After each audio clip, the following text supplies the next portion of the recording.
Hello and welcome back to the Casual Fanatic. Finally, I'm doing the episode. Three key men, Manchester United. Now, this is one that I've been wanting to do for a while. Obviously, it's a team I love. It's a team I've supported my entire life.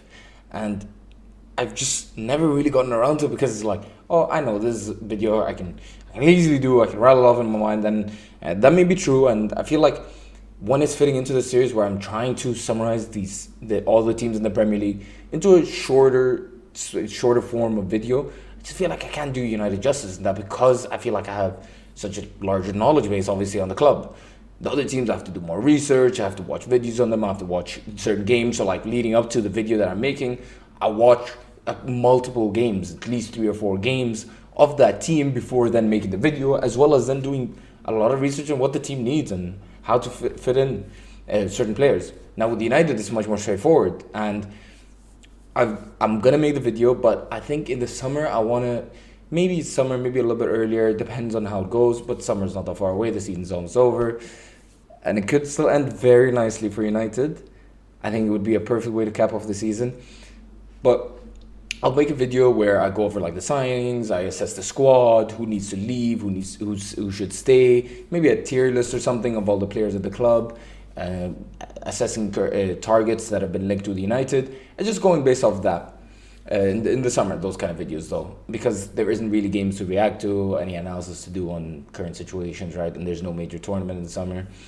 So first of all, going into the three key men for United. Now, I had a dilemma within myself. It's like, who should I recommend as well? The signing was someone that I thought and dallied on, and I was like, no, there is a clear one. In terms of most promising, it's a difficult one at United, and most important is also a difficult one because United's season's been up and down a little bit. You could easily argue Casemiro, but I feel like that was more like, if I break it into quarters, that was more the second and the third quarter of the season. I think Martinez, it's been immense, especially in the first 3 quarters, and then he's been injured. And then also we've had those really bad games, like the Liverpool game, the City game, if you want to go really far back, the Brentford game. And those games are going to play an impact on how the level of force I can say that he has. Especially, I think Varane was so important in the first quarter. Just the stability there and him actually being fit. I think, obviously, Rashford post-World Cup has been phenomenal. He's tailored off a little bit right now, but you can see maybe the form re-emerging again post the injury. And also the game time is going to start to play effect. We haven't had a deep squad. We played with around 15 players-ish. And that squad is just like shot to pieces now. And you can see it. The depth isn't there. And that's something that definitely United need to address in the summer. It needs to be a big spending summer, especially with new owners. Of course, the new owners is the main priority this summer. In terms of going into the most important, I'm going to say something different, and only for United, and that's only because I know more about the club, so I feel like I can say this. And I think the most important person is Erik Ten Hag, and that's why he's the thumbnail of the video, and that's why he's going to be the only one that's given this thumbnail priority. And Erik Ten Hag, we finally got the manager, right? We finally have the guy we've given the keys to, and he's going to steer the club forward. We're letting him build it in his own image. We're letting him bring in the signings and players that he knows and he feels comfortable with. And that's so essential. And I feel like we're finally backing the manager correctly. Don't get me wrong, I want those owners gone. But I feel like the setup around him is starting to look more positive. And I think we can see a clear footballing philosophy that he has and a style that he wants to implement. I don't think we've gotten that implementation. I've talked about in a couple of videos that manager to on-field tactical implementation. I think that level is not even close to the 100% yet. I think it's more dallying around the 50%, 60%, but it shows his adaptability as well. And I feel that's so crucial for managers.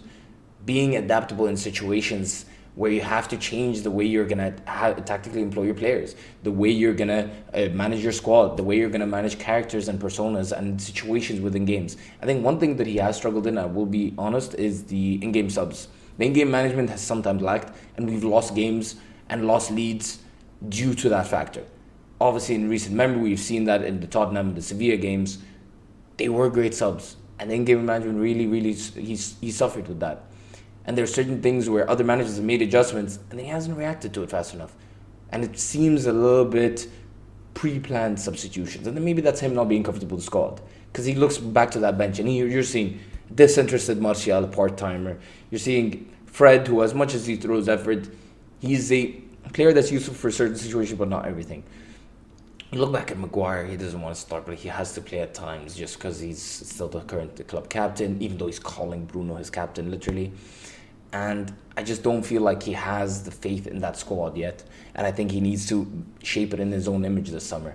So the most important person at the club, I think, is Eric Ten Hag. And we need to back him and invest into his project properly. Whoever the new owners are, give him the resources that he needs to be able to build the squad completely in his own image. Another person I want to touch on, and this guy, I'm not going to do a most promising because I think Garnacho is very promising. I like him. I find him as an interesting talent. I think he's great in 1v1s. I think he can become a great playmaker. And if he can add that output into his game, I think he could become an elite player in the squad. I think Amad Diallo has a lot of potential, especially as an attacking playmaker. He can switch in with Bruno, and depending on the system, that's the thing. The system we're able to get to, and also the other profiles in the squad. But Amad Diallo is interesting. I think Anthony, in a possession-based team, will be elite, and he's probably my third favorite player at this club right now. I think Kobe Mainu is someone that's been interesting, and there's a reason why Ten Hag's been picking him this season in certain games, especially in the mid part of the season. And I hope we see him a couple more times, especially towards the end of the season if third or top four is secured. I think there's interesting factors in Diogo Dallo.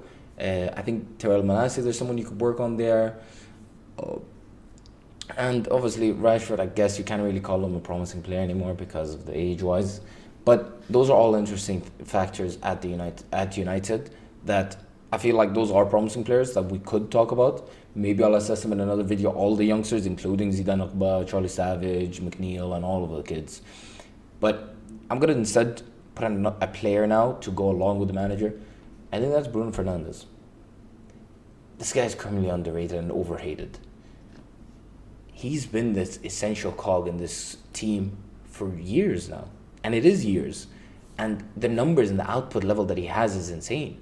The chances created is unworldly. There's one or two players in the world that even come close to matching what he does. And I feel like he's such an important piece to have in the team. And I love his captaincy and his leadership ability. I think it's real. And I think it's someone that we can really have as a cornerstone of our team. And I think giving him that control, giving him the captaincy in summer, selling on Maguire, I think will really bring another step to his game. I think he needs that part. I love the emotional part of his game because it shows the passion and the care that he has for the club. And every football fan, no matter how much you want to see the silky football, you want to see goals, and you want to see that, but you want to see the passion. You want to see a player that cares. And once that's there, you know that they're working hard in training. You know that they're giving everything out there on the pitch. That's what you want. And on top of that, he's class. He is one of the best creators in the world. I think that especially in terms of the age range, De Bruyne is getting older, Messi is getting older.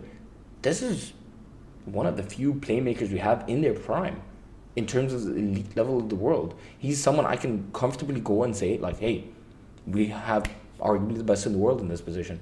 Same as I could say with Casemiro. I think we could say we have the best in the world in the position. I think certain players like Martinez and Varane in the elite conversation.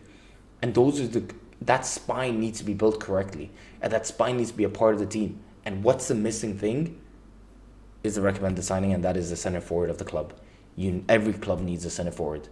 Look how much it's revitalized and revolutionized all top teams in history. Once they get that center forward, it goes over the line. Right here. RVP, Boban van Persie, what he did that season. Changed the entire dynamic. Took the league at a canter. That's what happens. This season, you had an elite Wayne Rooney. It happens. Those are the players that change the club and allow you to win and compete for trophies. You need a center forward. And that's why my recommended signing, I thought about Osimhen, I thought about Vlahovic, I thought about going younger. Of course, Evan Ferguson, I would love for him to be another striker we bring in the summer.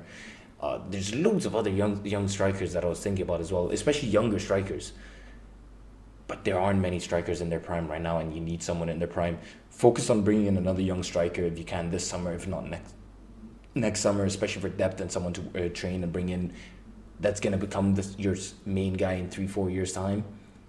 But right now, United at position, looking at the age profiles of the club, looking at that spine, Varane, Bruno, Casemiro, if you want to include Eriksen and Rashford, I think you need Kane. I think you need Harry Kane. Go get someone in a struggling Spurs squad this year, scoring 25. He could end up hitting 30 this season. He could have his best goal-scoring year in a struggling Spurs side. And he's been able to do this year and year in a struggling Spurs team. And it's a testament to how high quality this player is. He can drop deep and create. His interlinking play is amazing. His hold-up play is fantastic. The way he uses his body is world class. His finishing on both feet, the way he strikes the ball, his aerial ability. Let him come. Bring him in. I know it's going to cost you 80, maybe 100 mil. But are you not willing to pay that to go win the Prem? Are you not willing to pay that to go compete at least for the Premier League and become a serious competitor in the Champions League? When's the last time United were a serious threat in the Champions League? That's the thing. You need to pay for that. And I believe that Harry Kane, you can now go in and be in a conversation where you can argue with City. You can say, hey, we'll match you, striker for striker. We'll match you, creative midfielder for creative midfielder. I'm not saying Bruno's on the level of De Bruyne, of course not. But I'm talking about put all factors in the sense of, hey, maybe we have number 2 guy, but maybe we have number 1 striker. Now you talk DMs, maybe we have number 1 DM, they have number 2. You want to talk center backs, maybe our center backs are better. And those are the important factors in the team that you really could start to see a real comparison, a real test. And because at the end of the day, the benchmark is City. I know all the other pieces that I haven't mentioned are going to be important factors that City still have an advantage in. But the spine is so significant. And that's why even City, when you talk about their players, you usually talk about their spine. I love Grealish, but I think we can talk with Rashford. Mahrez is even going to be there. Is it going to be Phil Foden? I think we have interesting players there, and Anthony and Jadon and Garnacho and Diallo. I think you do need to bring a world-class 8. If you could bring in Frankie, I genuinely believe, if you bring in Frankie, Harry Kane, maybe Diogo Costa as a keeper, and Jurrien Timber, maybe Frimpong instead. I don't love Frimpong. I'll address that in another video. Maybe I do a player profile on him and why I want to give like a reason as to why I don't want Frimpong, and I'd much rather Jurrien Timber. Another younger holding midfielder. Those are some of the players that are going to be very interesting to see what United do in the summer. You need depth as well in the squad. Keeping certain players around like Christian Eriksen, maybe signing Sabitzer in a permanent. I don't love the idea, but he's been good. And if you can get him on a cheap, that's a great idea. I'd rather we go look at someone I don't want to go too much into the signings. Let me keep that for a summer video because I was gonna start dropping some names that I kind of want to keep for another video.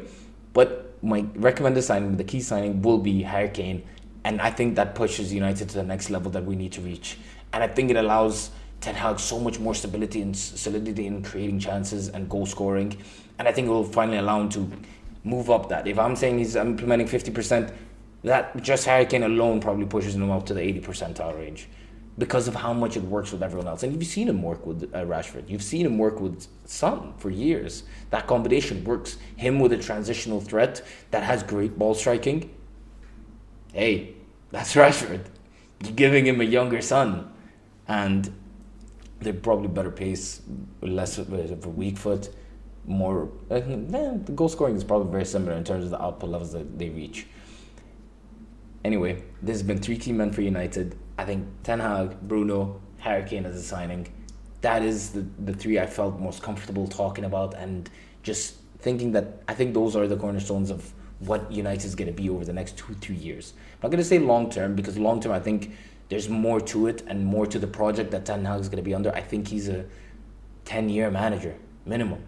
And it might sound crazy to project 10 years ahead, but when you look at Klopp has been there almost a decade, and Guardiola is almost a decade.